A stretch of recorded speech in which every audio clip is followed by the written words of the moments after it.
E o fundo imobiliário que volta ao canal, né, o MCC11, né, ou seja, desde já curta, compartilhe com os amigos, se inscreva no canal. Um fundo imobiliário que na época ele estava sendo cotado então a R$ 88,71, né, referente a 2 a 3 meses atrás, e do dia 21/1 de 2026, então cotado a R$ 90,98, né, ainda com o PVP dele ainda um pouquinho ali próximo do preço justo, né, 0,98, lembrando que 1 é um preço justo e acima de 1 consideravelmente alto. Ele não é nenhuma recomendação de compra, venda ou manutenção em carteira, apenas fins educacionais, né, na visão de contabilidade, onde a liquidez diária dele é uma média de R$ 4 milhões.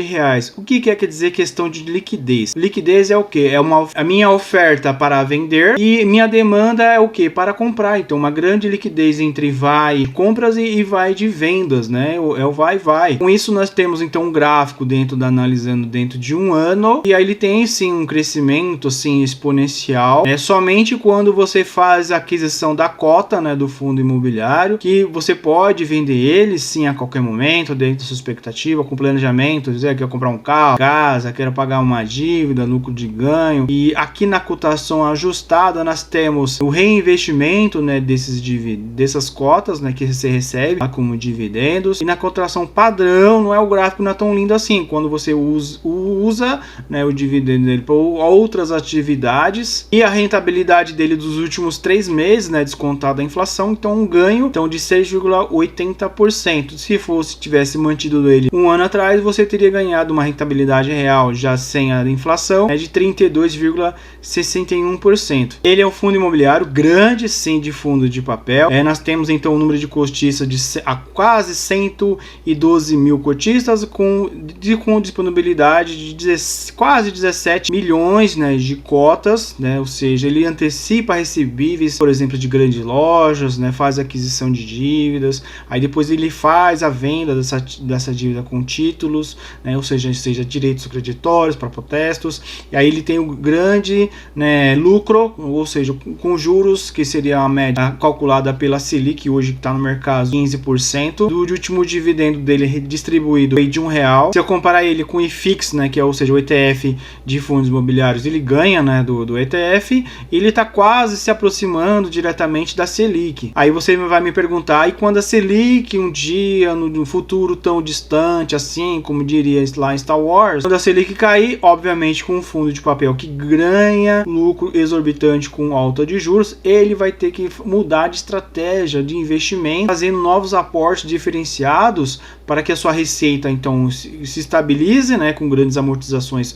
nas vacas gordas agora, e lá nas vacas magras ele poderá então fazer novos investimentos diferenciados, até mesmo fazer um fundo misto, né, fazendo fundos sobre fundos, investir em outros fundos imobiliários para poder receber, né, seu dividendo e distribuir, né, seu lucro, que é 95%, né, aos seus cotistas. Dentro de um ano ainda ele permaneceu quase mesmo estável, né, ou seja, dos últimos 5 anos 11,88% de dividend yield, e ou seja, atual está em 12,50%. Desde já curta, compartilhe com os amigos, se inscreva no canal. Aqui nós temos o histórico, né, de dividendo, foi uma média de R$1 e antes 90 centavos. Lógico que resultados passados não é garantia, né, de retorno futuro. E hoje, né, a alocação desse fundo imobiliário, né, ou seja, como a Selic ainda está alta, ele tem grande participação, né, de distribuição desse fundo primeiramente em CRIs, né, ele tem uma pequena participação aqui em FIIs, ou seja, sobre fundos, tem alocação tática e tem caixa.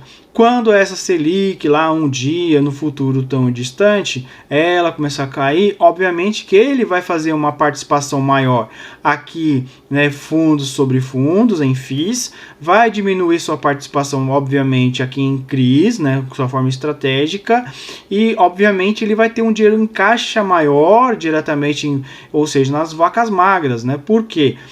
Nós temos a transição de alguns fundos de tijolo, né, que são fracos durante uma Selic tecnicamente alta das juros, né, porque se for um empresário que vai alugar uma sala comercial, que ele quer pegar 12 milhões de reais em empréstimo para capital de giro, né, com uma Selic de 15%, obviamente que o banco não vai cobrar 15%, o banco iria cobrar 17% mais 2%, né, obviamente que o banco é o mais espertinho da história, né? E aí, obviamente, quando a Selic cair, ele vai colocar no papel. O que é mais vantajoso? Eu investir agora para pegar um empréstimo agora, ou, né, ou segurar. Então, obviamente, que nessa transição da queda da Selic, né, esse fundo sobre fundos aqui do tijolo, né, ele demorará ali um certo tempo para ter uma grande, né, reviravolta, um grande aumento, né, de valorização, né, no mercado financeiro do Brasil. E com isso, dentro da análise, né, que é uma das cotas, né, que tem na minha carteira, na pessoal, vamos fazendo acompanhamento, né, a leitura, né, didática